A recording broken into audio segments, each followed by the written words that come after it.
Hey, today I'm coming to you from Kramer's Field in Fairbanks, Alaska. I'm kind of out with my dog here. He's a little not happy that we stopped for a minute. Uh, so I'm going to walk and talk and we'll see how this goes. All right. So today's episode of Dream Peaches is all about goblins. And I have some notes here. I should probably be doing this in front of my computer, but because those notes are much better.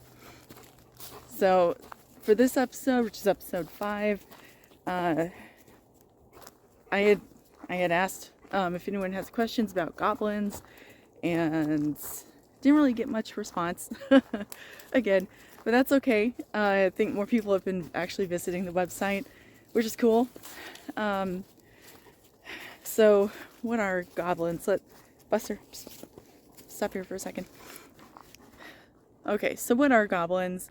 The definition of a goblin is a short, ugly, kind of fairy creature that ranges from being mischievous to malevolent. And they're often tricksters. So, I have 1, 2, 3, 4, 5, 6, 7, 8, 9 types of goblins to kind of go over real quick as we walk and talk here. So the first one is the hobgoblin. Come on, keep going. Hobgoblins tend to be a little more malevolent, even though they are tricksters. These are probably what we more commonly see in the movie Labyrinth. Just because they're not out to kill you. And they seem to be the most common variety of goblin. Kobolds are another type. It does sound like cobalt, and that's probably because cobalt was named after kobolds. Let me get off to the side here. Buster.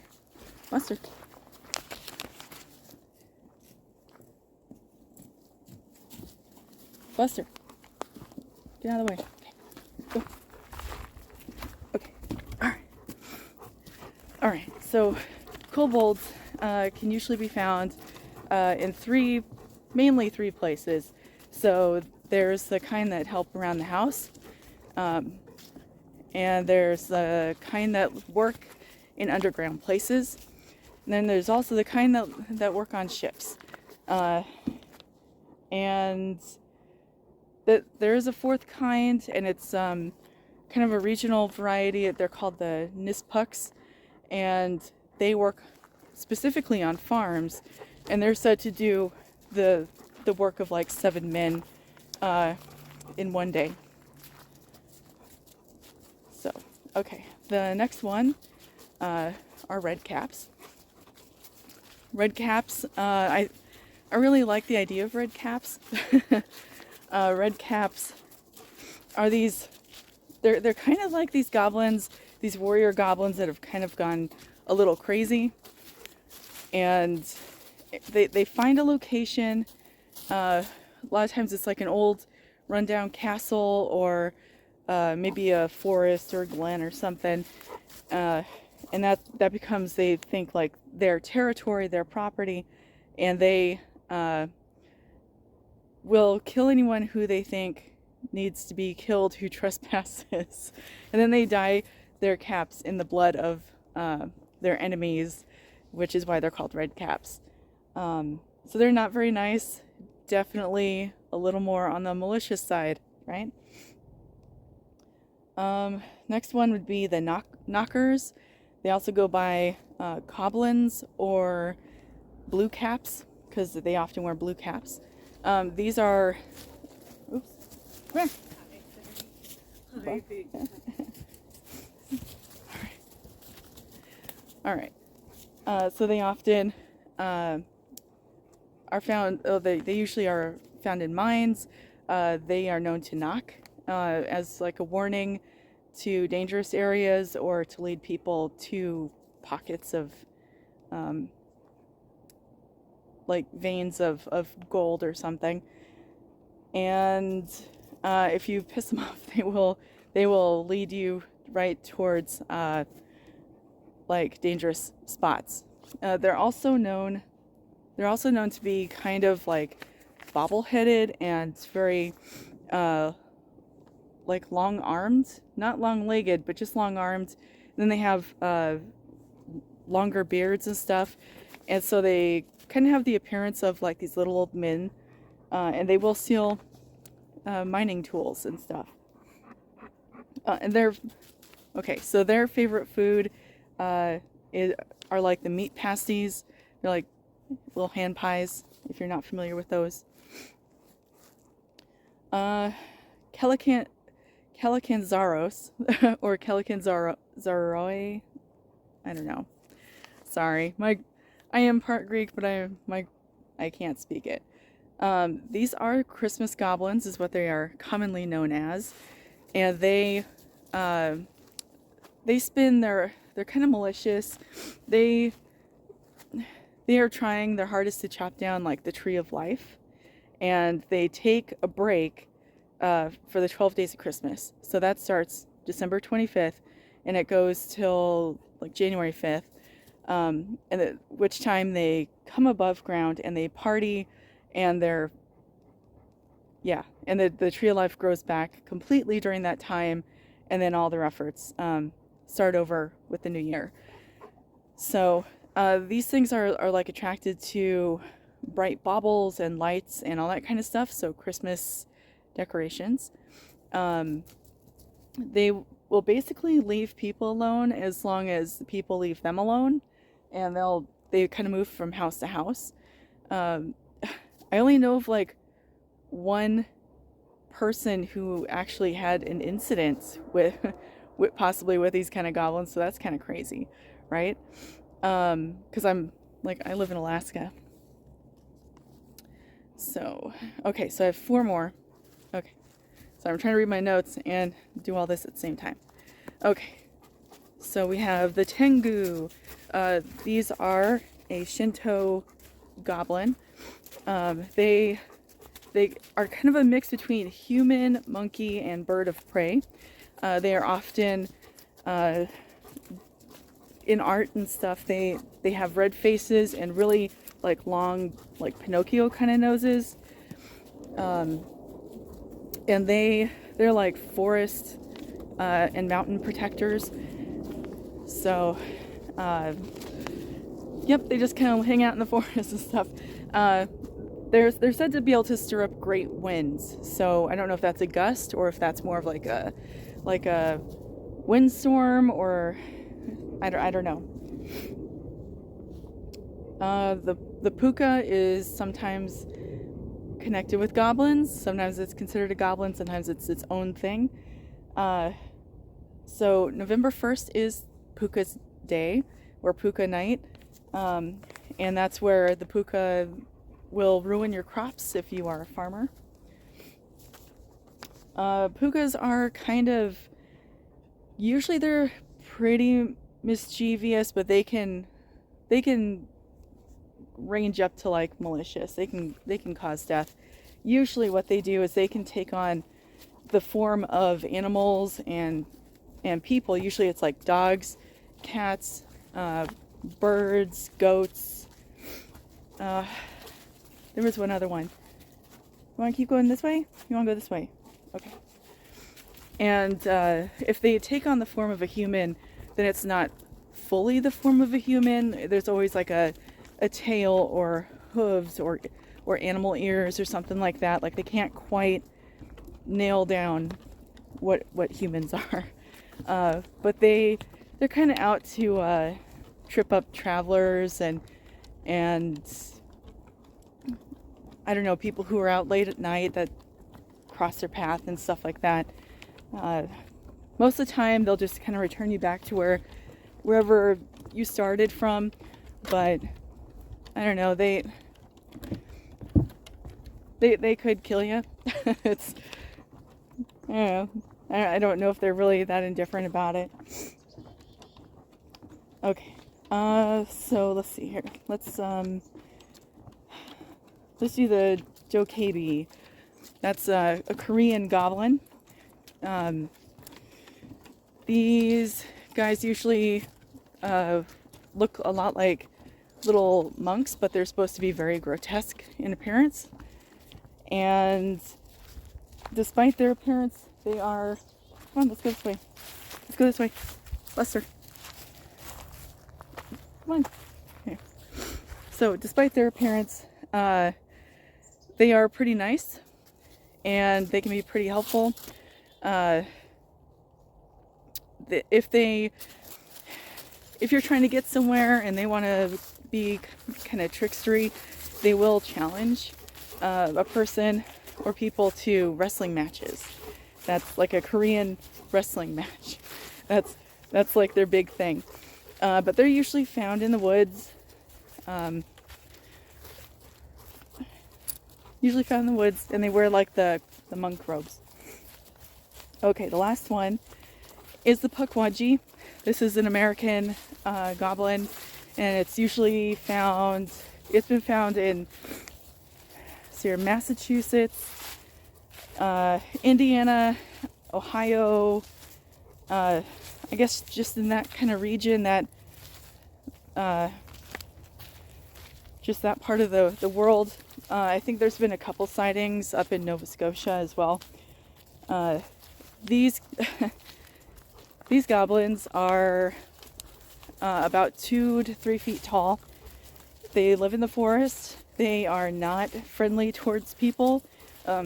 According to native legends, they were at one point, but then there was like a fight or something between the native peoples and these Pukwudgies. So okay, so these Pukwudgies, they look humanoid in the front and like a porcupine from the back. And I don't know, I think that's kind of interesting because you don't really get that kind of description from any other group here. I think Brian Froud did this one drawing of like a hedgehog guy, and that's the only thing I could really think of that would be remotely similar. Anyway, it would have been interesting to see some of these other kind of goblins in Labyrinth. So we might have seen some kobolds because they work in underground places. You might have seen them in like operating the cleaners. Maybe, maybe, I don't know. So I'll take your thoughts and comments and stuff on the website, which is dreampeaches.net. You could also just kind of go to the forum there, and we can have an actual full discussion. So, all right. So let me move on to some of the industry. So we know that there's mining goblins. So we have minerals and metals because they mine, right? Seems pretty straightforward to me.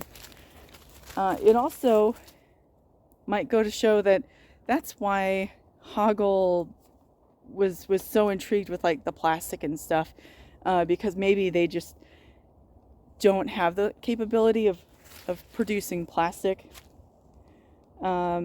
If they have minerals and metals, then they have a value system. Excuse me. Sorry, we are changing seasons here, and I just kind of woke up this way. If they're mining, they have a definite value system, which means that they probably have a pretty strong banking system, because that's what you do. You mine, and your gold or your silver or minerals of whatever kind, there's a value of those because you use it as trade, right? So I don't know, that I know that at some point someone posted an article about the goblins in Harry Potter being anti-Semitic, and it's like, well, when you look at the lore, maybe they're not really super anti-Semitic. And before I get a whole bunch of comments, this thing behind me, that is not a Bigfoot structure. That is a man-made structure. I can actually walk over to it. It's kind of cool. Okay, so farms and orchards. We have a lot of farming type of goblins and stuff. So, you know, we also get like the poem, the Rossetti poem of the Goblin Market. So, I don't know. I think it'd be kind of cool to check out a Goblin Market. To be honest, I kind of envision Goblin food being like a lot of hearty, kind of country-esque kind of food, you know, like just comfort food, I guess. Chickens. We saw a lot of chickens in Labyrinth, and it wouldn't surprise me if there was a big chicken and egg industry. Tradesmen. So a lot of these type of goblins, they help with trades. Whether it's like a shoe cobbler. Buster, come on over here. Okay. Oh, so here's that structure, and you could totally actually wander in there through that entrance right there if you were so inclined. To me, it looks like something where there's going to be a bee's nest in there or something. I don't know. Anyway, so tradesmen, you have like cobblers, you have masons, you have blacksmiths, you have jewelers, artisans, you know, just all kinds of stuff like that.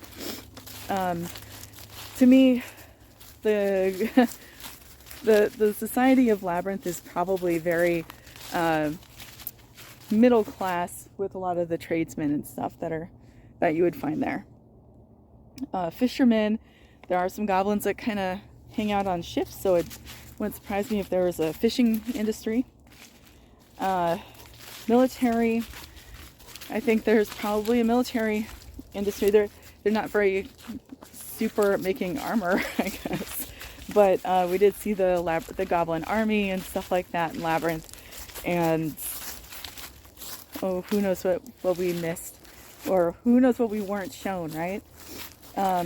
So, if we go back to the basics of goblins, most goblins have the ability to become invisible and the ability to shapeshift.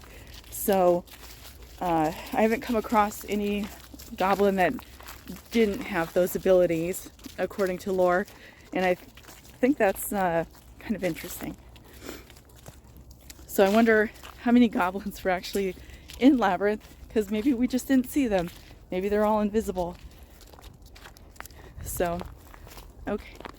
Anyway, if you have any comments or questions, or I don't know, any ideas for what I should cover next, or in an upcoming episode, just let me know. The website is dreampeaches.net. My email is jessie@dreampeaches.net. And let's see, the next episode is going to be all about body parts. So it's like faces and eyes and hands, and we'll cover Jareth's bulge too. I mean, that's a body part, right? So I'm hoping that maybe we'll get someone commenting something. And there's a lot more of that stuff than you'd think. When you really, like, take a look at Labyrinth. Excuse me. Sorry. Take a look at Labyrinth and like look for all the body parts. And you'll start noticing it's just all over the place. It's kind of crazy. I'm sure that there's some sort of goblin that I missed. If there is, please let me know. I'm always interested in learning more. On the forum, I did ask the question about like local goblins and fairy lore and stuff in your region. So might as well share what I posted. In Alaska, we have a lot of legends of little people like dwarves, or dwarf-like kind of creatures, and giants. So that's kind of cool, right? Our dwarves are said to live under the hills and mountains, and they're super fast, super strong. They can be invisible, and they will disrupt hunting camps and stuff like that, steal things, pocket knives and all that. And I've heard a lot of stories actually from people locally of that kind of stuff happening, where jugs of water have been moved 100 feet from camp, and I don't know, things like that. There's a lot of lore, local lore on giants, but I haven't heard any stories of people seeing giants. I've heard people talking about Bigfoot, but not really giants. So anyway, I guess this is it for this episode. I hope you guys don't mind that I'm out walking my dog. He's kind of leading the way at this point. It's definitely fall here. We're gonna get snow probably the next couple days. So that's life in Alaska. That's why I'm doing it now, right? Because honestly, I don't know if I want to be walking outside here when it starts snowing. So I don't know. You guys could probably talk me into it, actually. Okay. Anyway, I'll talk to you next time.